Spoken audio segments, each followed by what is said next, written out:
I'm Jen Hale. Thank you, Gretchen Grozier, and everybody at the Jamaica Plain Historical Society, and this branch. It's beautiful. I'm going to talk about Women's History Month and the Women of the Kindergarten for the Blind. That was part of Perkins, but also in a different location. It was in JP. The image on the right is the original kindergarten building in 1893. The students are sitting on the stairs, and then the staff are standing in the background, and there's a whole bunch of beautiful ivy covering the walls. Yeah.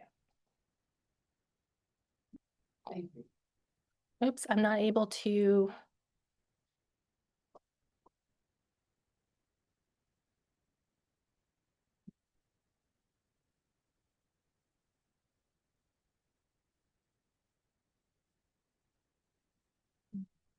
It's a minute ago.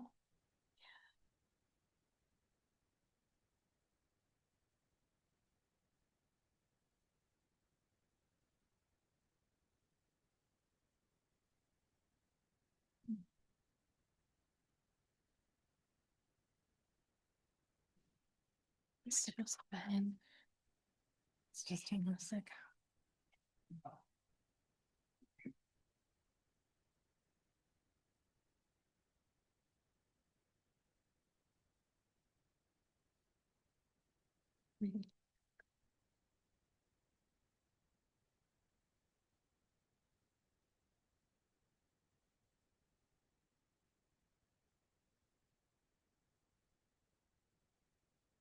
Sorry, everybody, technical difficulties. Never fails. There we go. There we go. Okay. The dramatic pause before saying kindergarten was part of Perkins School for the Blind. Perkins School for the Blind, we help children with disabilities find their place in the world. We are the first school to be established for students who are blind in 1829. We've remained the leader for almost 200 years. Currently, we serve almost 200 students on campus, which includes students from the deaf-blind school, which serves students ages 3 to 22. We have itinerant teachers that serve almost 700 students, mostly in Massachusetts. We have transition programs for life after high school. We have a center devoted to cortical visual impairment, which is a leading cause of childhood blindness and low vision today. And through our international program, we supported last year an estimated 1.8 million children by partnering with schools, with governments, with other agencies to make sure that children and young people with disabilities had opportunities and education. So we have a very long legacy of innovation in education and advocacy, and the kindergarten is a really special part of that history. So the kindergarten, I do want to give a quick little background on the kindergarten so that there's some context for the people I'm talking about. The image on the right is Edith Thomas. She is standing, and she's in a studio portrait, and there's this beautiful backdrop of the ocean, and she's wearing a gorgeous white dress with a lot of decorations and a big hat with a bow underneath her chin. And Edith came to Jamaica Plain Kindergarten at age 8. She had lost her sight by age 4 from scarlet fever and diphtheria. And by age 6, she had lost her hearing. By 8, she had lost her ability to speak. So she goes to the kindergarten, and 9 months later, she had command of 400 words in sign language to communicate. And she had 700 words by the time she was able to transition to the Perkins Institution, as it was called, in South Boston. So this is an example of a student that was served by the kindergarten. So in 1832 is when the school first opened at Perkins, and students who were served were generally older than 9, younger than 19. And that meant that students were entering Perkins who were not self-sufficient, were weak, and were susceptible to illness. And that is because at the time, parents were treating their kids who were blind as invalids, and they were not really ready to be in school. It was there were some approaches to trying to teach parents to get them ready and more self-independent, but They also had a little bit of experimenting with having kids at Perkins who were younger, but because of high demand, they eventually had to, in 1882, have no more younger students at Perkins because they needed to focus on the older students. But the other part of really wanting and needing a kindergarten was wanting to have a safe space for children who were blind, who were neglected, or who didn't have a safe place at home. The image on the right is of the kindergarten playground, which had a whole bunch of amazing equipment. This is a large slide, and all the kids are on top of it, on it, underneath it, having a good time. And this is in 1908. So kindergartens. In 1837, Frederick Froebel founds the first kindergarten in Germany. By 1860, Elizabeth Peabody opens the first American English language kindergarten in Boston. She really helped establish the kindergarten as an accepted institution in American education. 1877, Pauline Agassiz Shaw established what became a national model for continuous free education in Jamaica Plain. I took that from this Historical Society's plaque. And she is somebody that was new to me, and I'm just enthralled by her. She opened 2 charity kindergartens of her own in Jamaica Plain and Brookline in 1877. And eventually, her funding of these kindergartens, they were accepted by Boston took over. I think they said about her that she didn't just give her money, she put her heart into what she did. And then Lucy Wheelock in 1888 founds the Wheelock Kindergarten Training School program, which would become Wheelock College, and she was an early education pioneer. So all of this was happening at the same time. It doesn't happen separate. We have all of these women's correspondence and other clippings in our collections. Lucy Wheelock in particular was very involved with the school in Perkins. And the image on the right is of Pauline Agassiz Shaw. So the Kindergarten for the Blind is the first of its kind in the US. They emphasize sensory awareness, creative expression, and the exploration of ideas and concepts. And it was founded upon the principles of Froebel, which worked really well for children who were blind or had low vision, so that the curriculum was easily adaptable. Stress was placed on developing a sense of hearing and touch, and music was strongly featured.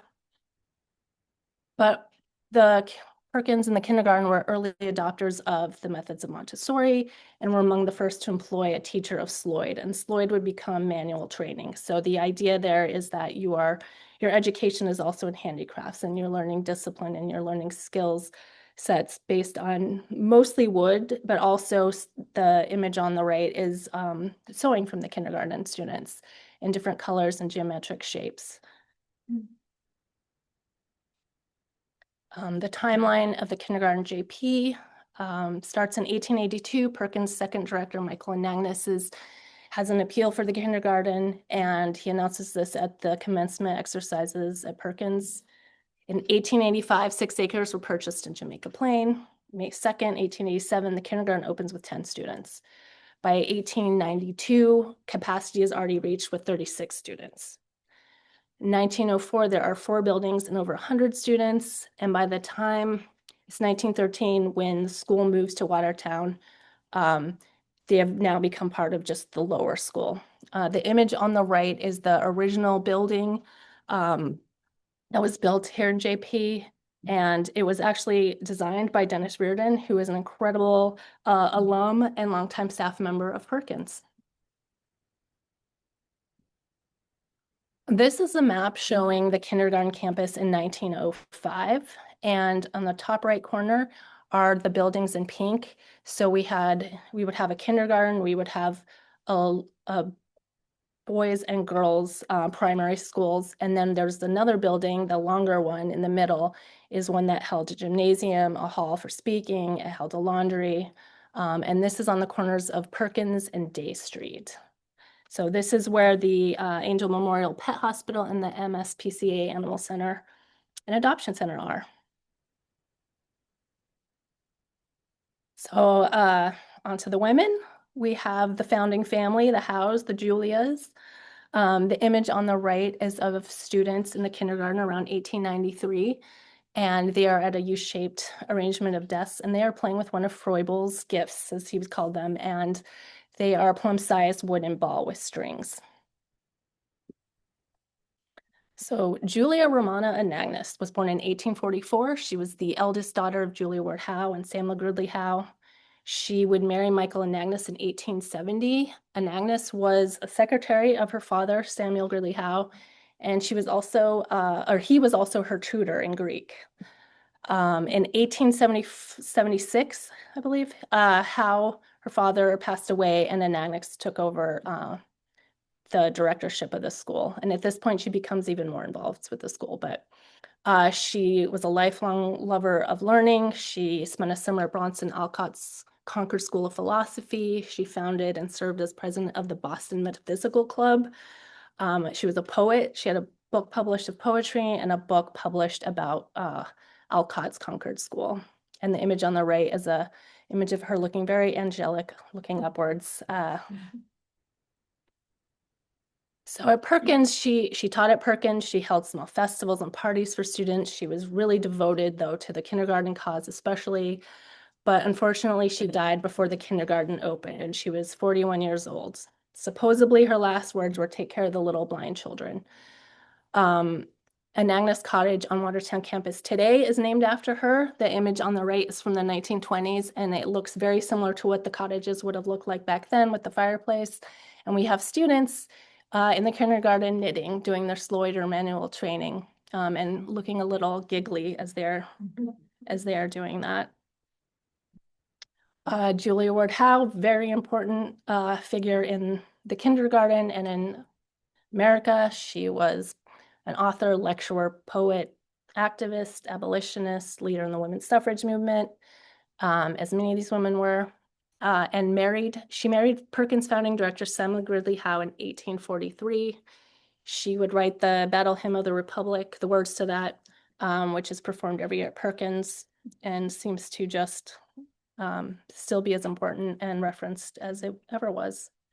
The image of the right is a portrait of her around 1865. She's got her hair up in a braided crown and some bejeweled little pin around her neck. So Julia Ward Howe became more involved after her husband died with the school, and particularly the kindergarten. She helped raise funds for the kindergarten. She hosted events at her home, other locations. And then eventually at the kindergarten, she did readings, she did speaking, she was doing introductions for speakers and organizing. And the image on the right is a ticket that was for a musical event that was held at the residence of Miss Julia Ward Howe, 241 Beacon Street, Boston. So she was doing a lot. I do think a lot of this has to do, especially as a way to kind of cope with losing her daughter so young. But there were many, many different kinds of ways they raised money at these events. There was mock trials, there was music, there was readings, there was all kinds of events. All of this could not have happened without a lot of women's support. So starting the kindergarten, continuing the kindergarten required enormous amounts of money. This was not a state-funded project at the time. The headline on the right, "Give us a kindergarten," is from this appeal that Michael Anagnost had wrote, and really trying to instill the importance of having a kindergarten.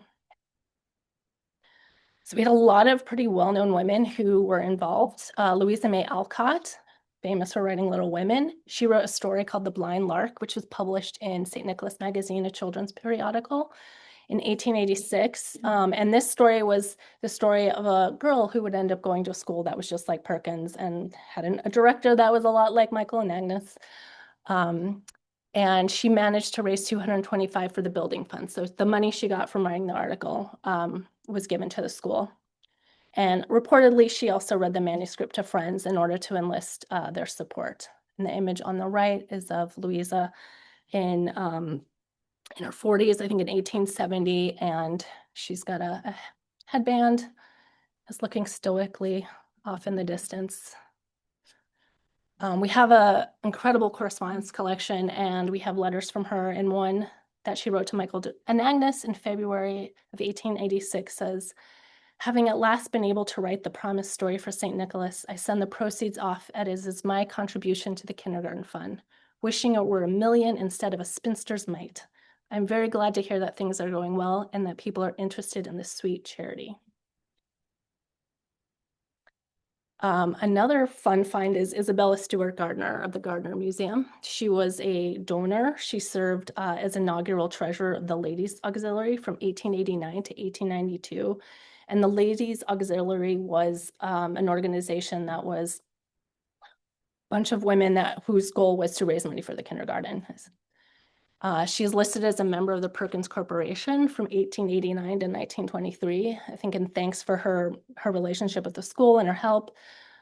Olga Eliza Gardner was her favorite niece, and she succeeded her as treasurer of the Ladies Auxiliary Society in 1892, and was a member of the visiting committee until 1937. And the visiting committee is a group of, again, women who are an advisory committee, essentially, that are going to the kindergarten and seeing what's needed. And the image on the right is from the Isabella Stewart Gardner Museum. It's of Isabella, and she's got a very iridescent dress on and a big hat with a large ostrich feather on top. So we have a letter from Perkins director to Isabella Stewart Gardner in 1886 saying, "I thank you from the bottom of my heart, not only for the great material assistance which you have bestowed upon this cause of the blind, but also for your great sagacity in inducing others to come forward and do likewise."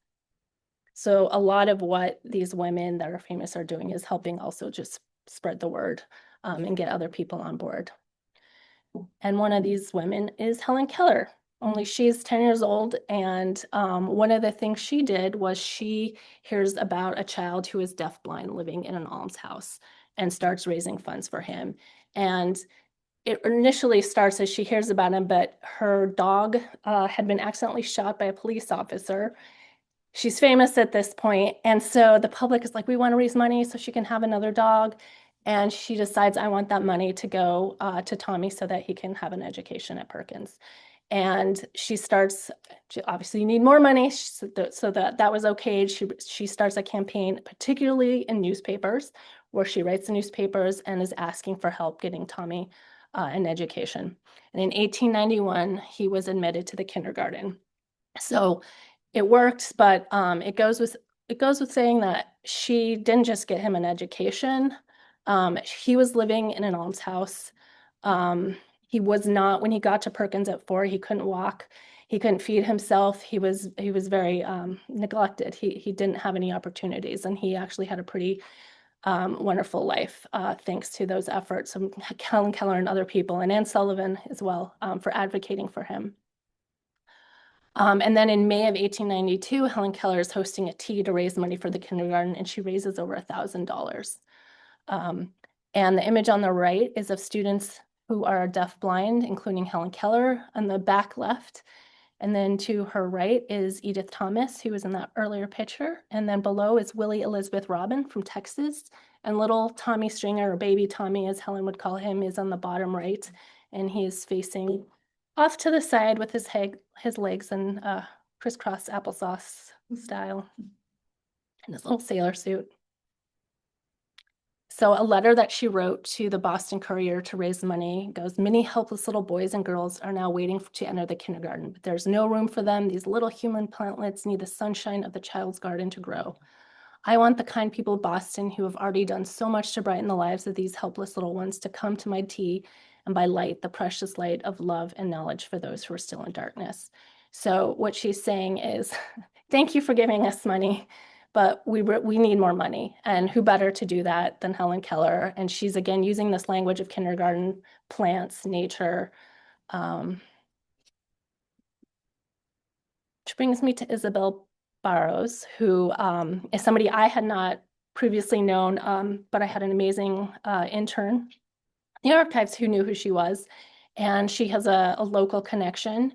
She is this amazing woman of first. She's the first woman employed by the State Department and Congress as a stenographer. She's the first woman to enroll at the University of Vienna. She's the first female ophthalmologist to practice in the US and the first woman to have a private practice of medicine in Washington, D.C. And the image on the right is from the Dorchester Historical Society. This is near the end of her life, around 1913. And she has a lacy collar and very kind eyes. So Isabel Barrows was a reformer. She was an active member in prison reform and the Women's Committee to inspect women's institutions. She spoke and wrote on the treatment of people with intellectual disabilities. She was a member of the National American Women's Society suffrage. I knew I was going to do the National American Women's Suffrage Association, and gave a speech before the Senate Committee on Women's Right to Vote in 1908. The image on the right is from 1908. These are a group of women. They've got their sign Votes for Women. Their suffragette sashes and their big hats with all kinds of decorations on top. But one of the things that is pretty clear that most of the women's, like a children's cause is also a cause for other women. It's a cause for taking care of people better too. And Isabel Barrows did not help so much with money, but what she really did was help publicize, at least that there was not a lot I could find, but I do know that she was an important part of Perkins in the kindergarten because she became a member of the Perkins Corporation in 1890. But she did publicize Tommy Stringer and the kindergarten funding for Helen Keller and the Christian Register. Her husband was the editor of that publication. And in the image on the right, Helen is directly saying, "My dear Mrs. Barrows." So she's somebody that's well known enough that it was published that way. What I love about this is Helen Keller is basically saying, here are the names that you can publish of people who donated. Here's how Tommy's doing. And wouldn't it be great if more people donated? There's just this absolutely beautiful quote in here that says, he very soon discovered that the child's garden was a pleasant place to grow in, but he was too small and weak to grow all by himself. So he reached up his little hands and climbed right into our arms. So she is very good at writing these beautiful kind of updates. One thing Barrows did was she did provide stenography for kindergarten events. And we know she did that in 1899 with Julia Ward Howe. And we know that and Agnes tried to pay her $5. She wouldn't take it. He paid her on her birthday. She's like, I can't refuse, so I will take it. But what I'm going to do is use that $5 for a Black child in the South with intellectual disabilities that does not have the same kind of opportunities that the kids up here do. So she's a pretty incredible lady. And now the kindergarten staff, because we have some incredible women who led this effort in the early days of the kindergarten. The image on the right is of a game. This is again 1893. And it's called Wheelwright. And so there's a student in the middle and they have strings, and then all the students around them are kind of like the spokes of the wheel. I don't know how exactly it was played, but it was called Wheelwright. And looks like a lot of fun. So Isabel Greeley, she is the first principal matron of the kindergarten. She came to Perkins through a connection, likely of knowing Julia Ward Howe. She is essentially put in charge of the entire kindergarten. That means she's managing finances, she's managing parents, every little thing that's needed. She would write these reports of the matron that basically detailed personal scholarly progress and health of the students that were pretty detailed.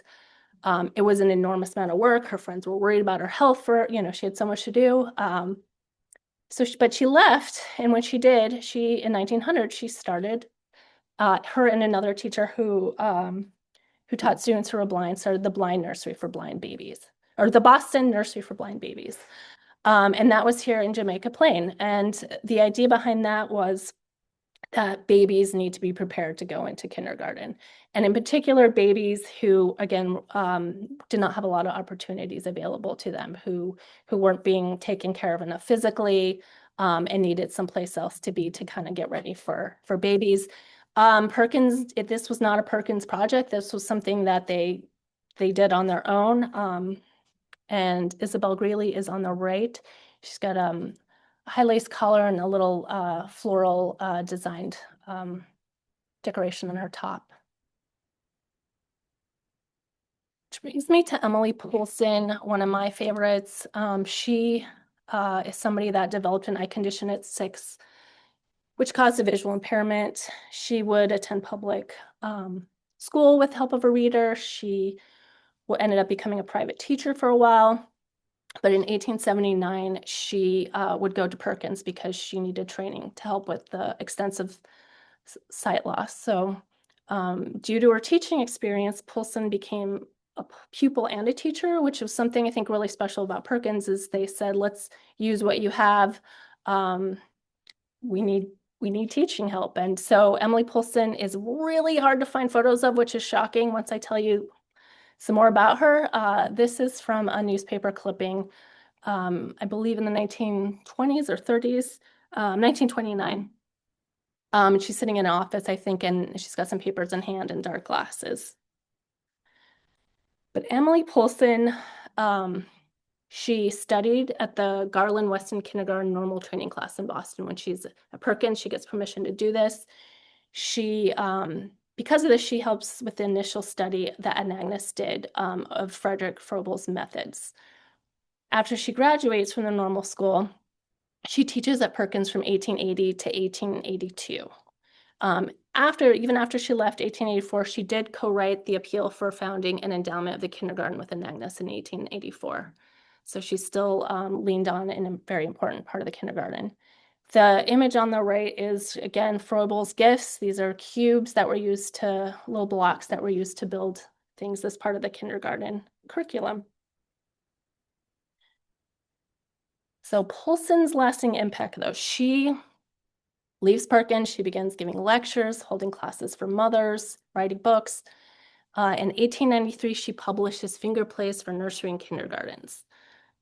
This caused finger plays to become wildly popular when they were introduced in this book. And finger plays are things like the Itsy Bitsy Spider, something you sing and you act out with your fingers.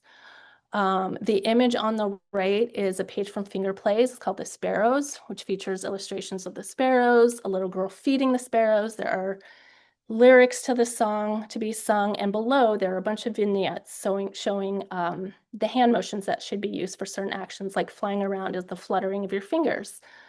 So this was pretty groundbreaking. I mean, and it makes a lot of sense that somebody who worked with students who are blind and visually impaired, somebody that had visual impairment, would come up with this kind of interactive play game. In the beginning of the book, she quotes Froebel and says, what the child imitates, he begins to understand. So that's where she's coming from. And Agnes credited her with being the only person who ever added anything to Froebel's kindergarten methods. And she just has this extensive bibliography that you can find online. This book is still just republished all the time. The songs are still sung. You can find them on YouTube. It's just something I think we all take for granted, and that's where finger plays come from. She became this, expert on early childhood. In 1897 and 1904, her sister and her edited the Kindergarten Review, which was published by Milton Bradley and Co. And on the other side of this page would be the music that would go with this. Cornelia Rosk, also known as Nellie. So Nellie was blinded at 6 months old from yellow fever. She enters Perkins at 13 years old in 1877. She is a classmate in front of Emily Poulsen, a close friend. She would actually write the music that was composed for finger plays. She graduated in 1885 and studied music with a friend of the composer, Fred Leitz. And then in 1887, she is hired to work at Perkins as a music teacher. And the photo on the right is of Nellie sitting outside with a large book she's reading, likely in Boston line type, which was the system used. And it looks like a beautiful sunny day. So she is teaching and composing, and it's very influenced by Frederick Froebel. She is composing and writing music that there are titles like Electric Polka, which came out around the time Boston is electrified. There's the Hub Waltz, the Froebel March. There are a whole bunch of instruments used that you might expect, like the drum and cymbals, but there's paper bags in this that she's teaching kids, and they formed this kinder orchestra, and they played at the school, but they also played outside the school. And the image on the right is from an article in New England Magazine about the kindergarten in 1895, and this shows all the students on the steps. Again, they always photograph the kids on the steps and with their instruments, and Rosk is in the back middle holding a trumpet. So she teaches at Perkins from 1885 to 1895. And one thing that is just wonderful is that she really advocated for fair pay. We have this letter from June 29, 1893, where she writes the director, it seems to me not at all unfair to ask that my salary may be raised to $350 for the coming year, as the work in my department fully equals that of the other music teacher, but I love the work and I'm always willing to do even more than my share. Now all I ask is that I may be placed more on equality with sighted teachers. She did get a raise. I don't think she was paid equally, but it shows like she knew herself, her value. Unfortunately, she would die at the age of 31 years old from Bright's disease, which is why she left Perkins when she was ill. And she is that teacher that everybody remembers as being so enthusiastic, that the kids are so enthusiastic. And the kindergarten would raise funds when she passed away for a plaque in her memory of Handel's child. Gazella Della Bennett. She came to Perkins in 1874 to work as a teacher in the girls' department. She must have been absolutely incredible because a few months later, she's named the principal of the girls' department. And she would end up supervising the initial trial of the kindergarten methods in 1880 and assisted with the opening of the kindergarten. And she's somebody that really seemed to go get educated on something and learn as much as she could and make things better. And she was constantly going back to school and learning more. And the photo on the right is a portrait of her. She's got a dark outfit on with a high collar and one of those very tight 1800s buns. So she had a lot to do with curriculum. She described the typical kindergarten as designed to facilitate an ongoing education. So if you were building a box, you were also writing about building a box. And if every class was leading to something, that you were doing in the next class or the next year. She really stressed the joy of discovery and encouraged exploration, especially in nature. She wrote an article that says to teachers, if you're lost at what to do, just take your kids out into nature and nature will tell you what to do. She really recognized the importance of physical education, including not just being strong, but the mind-body connection. And she became very passionate about Swedish gymnastics. She was an editor of some Swedish gymnastics magazine. But what she did with that is she used it to help teach these kids, again, concentration and focus. And one thing that she talks about is that when they are doing their gymnastics, they have the freedom of movement that they don't have in a classroom or getting around in other parts of their lives. It's a very freeing experience. And this illustration on the right, which is from an article that Emily Poulsen wrote, because again, these women are so interconnected. In 1883, it's from the Blind Child's Kindergarten article. And it says, in the gymnasium and tempted into activity. And these are girls. One is climbing really high on a rope. The other's lifting herself up on some bars. And then I think there's some rings girls are passing around. This is a great quote from her. She says, the little mind is not empty space to be filled with the accumulated dust of centuries, but an active force. Very feeble to be sure at first, but increasingly marvelously in power as it explores a great inner world. And this stood out to me because one of the things that we say at Perkins all the time is how we help children explore their world. And I just think it's a beautiful quote. She didn't believe in rote education. It wasn't about memorizing. It was about learning through experience. And this is for an article on science for our schools about women's education in 1891. So she was pretty amazing lady. And I did kind of want to wrap up and just say the kindergarten's legacy today, because we're still going. We have an infant toddler program, which was founded in 1980. And that is the first point of contact for any child in Massachusetts who is diagnosed with a visual impairment or deafblindness. So early intervention services, specialty services, this is support and education for families, and Perkins serves over 600 children each year.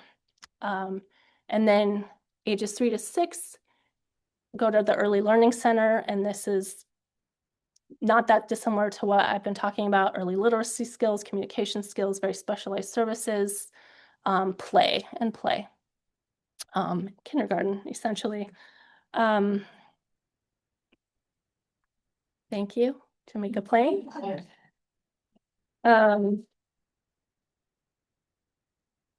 I did want to say, if you would like to know more about Perkins and what we do today, you can visit perkins.org. If you would like to explore our archival material that's digitized, our lists of the materials we have, and particularly we have a lot of articles. We have had a lot of people, including ourselves. We are a mighty team of 3 people, but we do have articles about the kindergarten, about these women. And you can also email archives@perkins.org with questions, and we will always happy to answer any questions or point you to resources, or if you'd like to learn more about somebody I mentioned. And now I think I will take questions.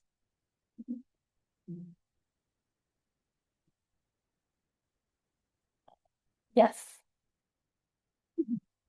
I'm curious, what was the investment that the Perkins family made in the kindergarten that led to it being named the Perkins Kindergarten?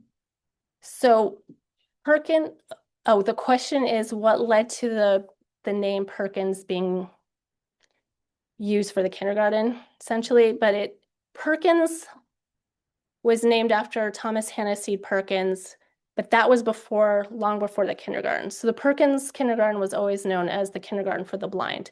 It was associated with the Perkins Institution, as it was known at the time, in South Boston, but it wasn't named the Perkins Kindergarten, if that makes sense. And it was named after Thomas Hennessy Perkins, who donated a mansion in the early days of the school that they were able to move into. From the director. So the director had the school started in somebody's house, then it went to a mansion of Thomas Hennessy Perkins, and then it went to a hotel in South Boston where it was at for a very long time. And so when it was in South Boston, we were closer to the kindergarten, if that makes sense. And then we moved to Jamaica Plain. Watertown. Yes. You know how they found and chose the Jamaica Plain location? The question is, do I know how they chose and found the Jamaica Plain question? I know that it was chosen in part because of the space, the nature and the location. There wasn't much in that area, and there was room to kind of build and grow and have. I think having outdoor space was very important. The Perkins institution in Boston, South Boston, was very crowded, and they kept trying to expand. And so the one thing of the kindergarten is that growth that really we were accepting students from across the country as well. So I think they also knew that it was going to be a problem because of the Perkins Institution and wanted this space. And I think it cost $30,000 for the land. I have a question from online from Theodora, who is attending from Greece. She wants to ask about art education and the accessibility of arts in general for the students. Were they introduced to visual arts? Visual art, yes. I would say a lot of that example of the sewing, we have a lot of weaving. I mean, it was manual arts, but yes. I don't know if we would call it art traditionally, but certainly we have a lot of examples of student work that is weavings, there was a lot of clay. Most of it was designed to emulate something that they were teaching, like flowers and things, but I do think it was a little bit. I wouldn't say I don't know. I don't see it mentioned that much as in the curriculum, but I do think it is a part of that was wondering that, what the typical age was of the kindergarten children, what ages they were, and also, I know that Helen Keller did come for a period of time to Perkins, but did she ever attend the kindergarten, or did she go to the other location? She went to the other location. I think, oh, sorry. The question, knew I was going to have a problem with that. The question was, did Helen Keller go to the kindergarten, and what were the typical ages of students entering? And the typical ages were 4 to 8. And some students came, as an older kindergarten student, like Edith Thomas, who did a really good job of, catching up quickly and was able to be moved. But it kind of depended on when parents could get their student into the school. This is a little bit off, but when was Laura Bridgman educated? What year was that? That she came to Perkins in 1834. Really? So really early. So she was, oh, sorry, Helen, the question is, when did Laura Bridgman come to Perkins and get educated? And so Laura Bridgman is the first person who was formally educated, who was deafblind, who was sort of Helen Keller before Helen Keller. And she came to Perkins in 1834. So when Helen Keller came, she wasn't in the kindergarten, but she was around other students who were in the kindergarten. And part of the reason she came to Perkins with Anne Sullivan is to be around other students and other students who were deafblind. Yes. So at the time that the Perkins kindergarten, or the kindergarten for the blind was here, JP was a community of immigrants. Do you know much about the diversity of the students and the programming that kind of reflected that on that? The question is, during this time, there's a lot of immigration, and was there a lot of diversity in the kindergarten? Curriculum and program. And the school's curriculum and programming. I would say we certainly had students that were immigrants. I think there was, I can think of examples that were a little bit later, that there was some fear about not knowing English, but we really did a good job of accepting students, everybody. I wouldn't say it's in the curriculum so much as I do know that students would have special permissions to go to a church if their parents wanted them to go to a specific church or things like that. I don't know that it was in the curriculum per se. You wouldn't be learning about, I guess, well, we were very obsessed with Greece, but that's because of Anagnis. But yeah, there was an attitude that we were taking students in who were Black in the 1830s. So we were really pretty progressive in terms of taking in students, and especially also low-income students as well. There was a lot of, Tommy Stringer is an example of efforts that were made to get students who needed to be there, and with the help of donors and other people, including students. I forgot to mention that there were a lot of kindergartens who helped raise money for the kindergarten, and there were students at Perkins who helped raise money for the kindergarten. So it was also a kid effort as well.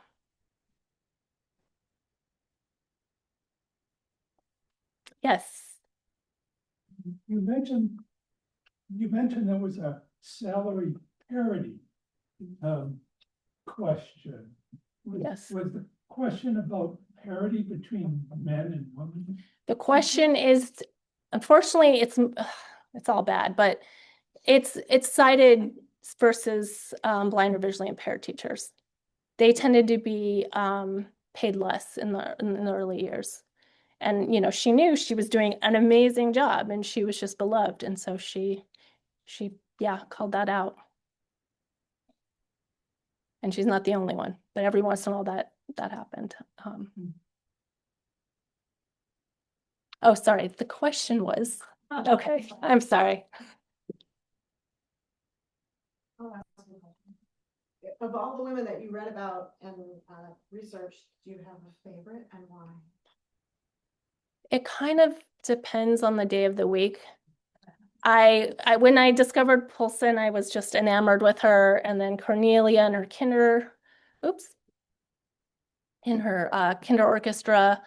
I actually, when I was pulling this together, I got much more hyper-focused on the women I didn't know about that were part of the kindergarten movement that we have correspondence from, particularly Shaw here in Jamaica Plain, who lived on Perkins Street, I believe. So I was really surprised that we didn't have more. But when we did the correspondence we do have, she's asking Agnes for help with somebody who needs to get services. So she's saying, I know this person, they went to school here before, but things are not well. Like, can you take them back, or can you tell me where to get this person some help? So I think she was busy with her own kindergarten, but she was projects, but she was definitely looking out for other people too. And I'm very excited to learn more about her and do the women's heritage walk. Yes. Okay, let's give her again another round of applause. Thank you, everybody.